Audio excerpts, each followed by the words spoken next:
बताना, कहीं ना कहीं आपके जो नेता है वो गठबंधन के भव्य, हो सकता है कि आप लोगों जो गठबंधन करते हैं उससे भी कोई कंफ्यूजन क्रिएट हो रहा हो, जो लोग जो है आपको छोड़कर निकल रहे इतने सालों साल साथ रहने के बाद। बहरहाल मेरे साथ राम कुमार जी भी लगातार जुड़े हुए। अच्छा सर, देखिए ये जो आरोप है ये तो है ही, मतलब कुल मिलाकर आप लोग ईडी का, सीबीआई का डर दिखाते हैं, इतने बड़े बड़े मुद्दे हैं। और अच्छा, सबसे बड़ी बात क्या है कि आपकी पार्टी में आते ही इतने बड़े बड़े पद आप लोग दे देते हैं। आपके यहाँ इतने कार्यकर्ता, क्यों उन लोगों में असंतोष क्यों नहीं हो सकता है? विचारधारा की बात जो मैंने कही कि विचारधारा की लड़ाई क्यों नहीं हो सकती है? कल तक वो हिंदुत्व के विरोध में थे, आज आपके साथ वो झंडा फहराने लग रहे हैं हिंदुत्व के। देखिए, हमारा जो पक्ष है, हमारा संगठन ताकत है, हमारे कार्यकर्ता ताकत है, स्वागत लोकतंत्र की स्वाभाविक प्रक्रिया है। इन्होंने कहा कि आपने भी कहा कि यहाँ वहाँ आना जाना, तो ये अपने तमिलनाडु के मुख्यमंत्री कहाँ से आए हैं? और अभी अभी कर्नाटक में इन्होंने जो हमारे लोगों को फोड़ के ये राज्यसभा जीती है, तो ये तोड़फोड़ सब, ये उनका सबका काम मतलब है। आप ये कह रहे हैं कि तोड़फोड़ हर जगह चल रही है रामकुमार पाल जी, मतलब इट्स न्यू नॉर्मल डेमोक्रेसी में। आपका कहना है कि ये जो तमिलनाडु के मैं आ रही हूँ मुख्यमंत्री कहाँ थे? बीजेपी में से गए हैं ना? रामकुमार पाल जी, मैं ये कह रही हूँ, मतलब आप ये कह रहे हैं कि बहुत ही नॉर्मल है डेमोक्रेसी में, मतलब जहां जो मजबूत लगे उसको अपने साथ ले लो, जो ठीक नहीं लगे उसको छोड़ दो, कोई दिक्कत नहीं है, उनके जाने से कोई दल बदल कानून क्यों बना? और इसके पहले तो कांग्रेस के जमाने में तो कई सौ लोग। अच्छा, एक बात मेरे को, मैं यश श्रीवास्तव जी आपके पास आ रही हूं। राम कुमार जी, एक बात का जवाब दे दीजिए, अभी जो लेटेस्ट हुआ है, मतलब ये जो टीएमसी से जो टूट कर आपके पास सब आए हैं, मतलब कल तक कतार में बैठकर पीएम मोदी को पानी पी पी कर इन्होंने ना जाने क्या क्या कहा चुनाव के दौरान, और तमाम बातें कही गई। आज वो आपके साथ हैं, मतलब कहीं तो रुकना पड़ेगा, मतलब विचारधारा कुछ तो एक चीज होती है।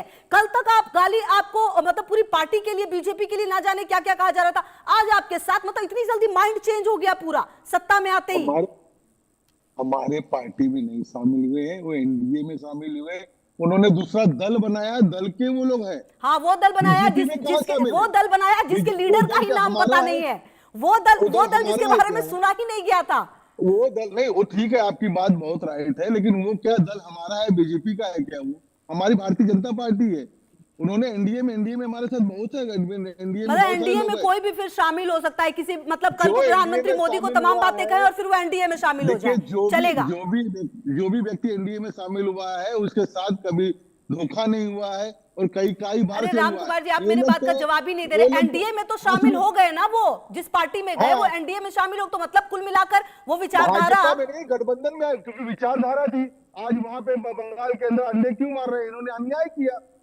इन्होंने जो अन्याय किया उसका जवाब इनको मिल रहा है, तो जो गलत का जवाब न मिलना चाहिए, हमने हमारी पार्टी में नहीं लिया है। अच्छा, ठीक है, मतलब न्याय किया, अब वहां पर न्याय मिल जाएगा। ठीक है, यश श्रीवास्तव कुछ कहना चाह रहे थे। यश जी, जवाब दीजिए रामकुमार पाल जी के सारे आरोपों का। और बड़ी बात यह भी है कि आपके यहाँ जो है वो जगह नहीं मिलती जनप्रतिनिधियों को, इसीलिए वो जगह तलाशते हुए निकल जाते हैं, चाहे वो हिमंता बिस्वा शर्मा हो, शुभेंदु अधिकारी हो, या फिर और भी बड़े जनप्रतिनिधि हो। खुशबू जी, मैं थोड़ी देर पहले तक रोष व्यक्त करना चाहता था, लेकिन अब मैं ये कहना चाहता हूं कि दिन भर इस तरह की जहालत से लड़ते लड़ते आप लोगों का भी धैर्य किसी को सोचना चाहिए। भले ही मीडिया हमारे पक्ष में नहीं है, लेकिन हम मीडिया के बारे में सोचते हैं। मुझे बुरा लग रहा है आपके लिए इस समय। मैं आपको एक और उदाहरण बताता हूँ। हमारे मेरे लिए बुरा लगना छोड़ दीजिए यश श्रीवास्तव जी, कांग्रेस जो एक समय की सबसे बड़ी और पुरानी पार्टी थी, ध्यान उस पर दीजिए। डबल डिजिट में बड़ी दिक्कत से आप आए, और मीडिया सर अपना देखेगी, मीडिया कभी किसी को बुरी लगेगी ही, चाहे हम जिस जहां पे भी बोले। मीडिया का छोड़ दीजिए, आप अपनी बात रखिए जी। इस देश के कॉमन सेंस के साथ कितना गलत हो रहा है, मैं उसका एक उदाहरण आपको दिखाता हूं। ये इनका आरएसएस, बीजेपी, वीएचपी, पता नहीं कहां का एक कोई नया एक आया है मार्केट में। ये आईफोन को जिहादी कह रहा है। आईफोन जिहादी है क्योंकि ये हमारे बोलने से जवाब नहीं देता, किसी और के बोलने से जवाब देता। ये हालत है बीजेपी आरएसएस के लोगों की, और ये हमारे देश की सत्ता में बैठे हैं। इससे ज्यादा बड़ी ट्रेजेडी इस देश में कभी नहीं हुई खुशबू जी। तो आपने जो कुछ भी पूछा, तब भी सोचिए यश श्रीवास्तव जी, मुझे बड़े बड़े मुद्दे हैं, बावजूद उसके विपक्ष ये नहीं समझ पा रहा कि किस मुद्दे को मंच पर लाना है और किस मुद्दे को उठाना है। आप लोग यही डिसाइड नहीं कर पा रहे हैं। नहीं खुशबू जी, हम डिसाइड कर चुके हैं, इसीलिए मैंने आपकी बात के जवाब में वो सब बोला जो मैंने बोला।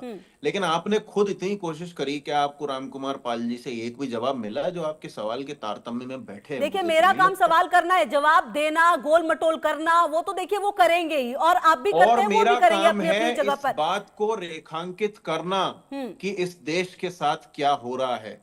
इस देश में, मैं फिर कह रहा हूं, इस समय मणिपुर बड़ा मुद्दा है, छात्रों का न्याय बड़ा मुद्दा है। लेकर आइए ना, फिर 10-10 दिन 15-15 दिन का ब्रेक क्यों ले लेते हैं? राहुल गांधी जाते हैं कोटा, वहां से फिर 20 दिन के बाद कहते हैं कि हम आएंगे। एक मुद्दे को लेकर तो आइए, इतने बड़े बड़े मुद्दे हैं। कौन ब्रेक ले रहा है? कौन ब्रेक ले रहा है? राहुल गांधी कहां पर थे कोटा के बाद? उन्होंने कहां पर वो लड़ाई लड़ी लोगों के लिए, बच्चों के लिए?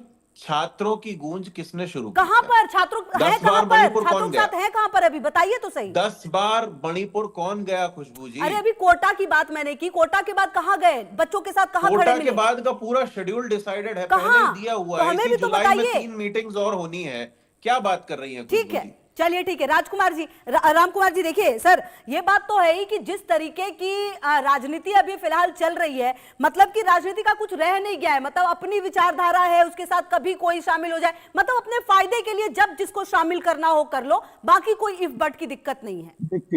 देखिए खुशबू जी, बड़े सम्मान से कहता हूँ कि इनके में हमारे में अंतर क्या है। ये आपस में लड़ते हैं। यूपीए का कलकत्ता में क्या, इन्होंने सारी सीटों पर नहीं लड़ाई लड़ी? इन्होंने क्या ममता जी को बोला नहीं कि वो भ्रष्ट है, वो बीजेपी को एंट्री दे रही है? हर जगह ये लोग अपोज में लड़ते हैं। आप बताइए कि हम कहाँ एआईडीएमके के अपोजिशन में, हमने एनडीए के अपोज में हम कहाँ लड़ते हैं? इनका खुद का सूत्रधार नहीं है, इनका कोई ठिकाना नहीं है। और ये जो कह रहे हैं कि चंदा चोरी, अरे भाई चंदा चोरी के लिए खुशबू से बचाने की बात की है क्या? जो एफआईआर करेगा वो चोर एफआईआर करता है, चोर एसआईटी गठित कराता है। लेकिन गलत हुआ है तो गलत हुआ, उसका हम कभी पक्ष नहीं ले रहे। इसकी पूरी न्यायिक जांच होनी चाहिए, और जो गुनहगार है वो चाहे कोई भी हो, कितना भी बड़ा हो, वो अंदर जाना चाहिए। इनकी जैसे हम लोग दोगली बात नहीं करते। अभी इन्हीं का एक कांग्रेस का रील आया है, धर्म के नाम पे कंगना जी को दिखाते हुए इतनी गंदी बात इन्होंने बताई है। ये इनकी गंदी बातें हैं जो देश सुनता है। वो वीडियोस मेरे पास भी हैं कि धर्म के नाम पे ये बन गए, धर्म के नाम पे वो बन गए। और दूसरी बात, मैं आपसे आपके थ्रू इनसे पूछना चाहता हूँ, इस भारतवर्ष के अंदर जो मुस्लिम और संस्थाएं और चर्चेज है, ये मुक्त क्यों है? और भारत में सारे मंदिर सरकार के अधिग्रहण में क्यों है? क्या ये सवाल नहीं होना चाहिए? ये सवाल नाजायज है, और सारे मंदिर आज हमारे देखिए राम कुमार जी, ये यश श्रीवास्तव जी दिखा रहे बीजेपी वर्सेस कॉमन सेंस। मैं आ रही हूँ आपके पास, ये कुछ लिख के दिखा दे रहे हैं। एक सेकंड उनका रिप्लाई ले लूं, मैं आती हूँ आपके पास। हाँ यश जी, क्या है ये? जी, मंदिरों का कंट्रोल सरकार के पास होना चाहिए। उसका पूरा कारण और उसका पूरा जस्टिफिकेशन चंदा चोरों ने दे दिया है। अगर देश के सारे मंदिरों में सरकार से हटा के इनको कंट्रोल दे दिया जाए तो ये देश के भगवान को भी बेच खाएंगे। ये सिर्फ चंदा चोर नहीं है, ये मंदिर चोर हैं। इन्होंने एक पूरा मंदिर चोरी किया। क्या कहना चाह रहे राम कुमार पाल जी जवाब में? आपने मंदिर खा लिया, मंदिर खा लेंगे आप लोग, भगवान को भी बेच देंगे आप। नकली हिंदू के नाम पे हिंदू को ठगने वाले, इनका एक वो कौन पिंकी है, वो बोलता है कि हिंदू ने हिंदू से पैसा लिया तो क्या गलत किया, ये जवाब देंगे। हिंदू के सबसे बड़े दुश्मन है ये बीजेपी आरएसएस वाले। इनको मैं जवाब दे रहा हूँ। इस देश में 12 साल से हिंदू के साथ जितना गलत हुआ है उतना कभी नहीं हुआ। चोर हैं ये सब के सब। नितिन गडकरी देश के करोड़ों हिंदुओं की गाड़ी खा गए, ये पानी मिला के बेच दिया पेट्रोल में। सुन लो हमारी बात, कौन जवाब देगा? हरदीप पुरी पेट्रोलियम मंत्री हैं, एप्स्टीन आइलैंड जाते हैं। हमारी बात, अमित शाह मणिपुर नहीं संभाल पाते। मुख्यमंत्री खुद जमीन के ग्रैबर बने हुए, लैंड ग्रैबर बने हुए, पूरे परिवार को जमीनें दिला रहे हैं। ये क्या जवाब देंगे राम कुमार पाल?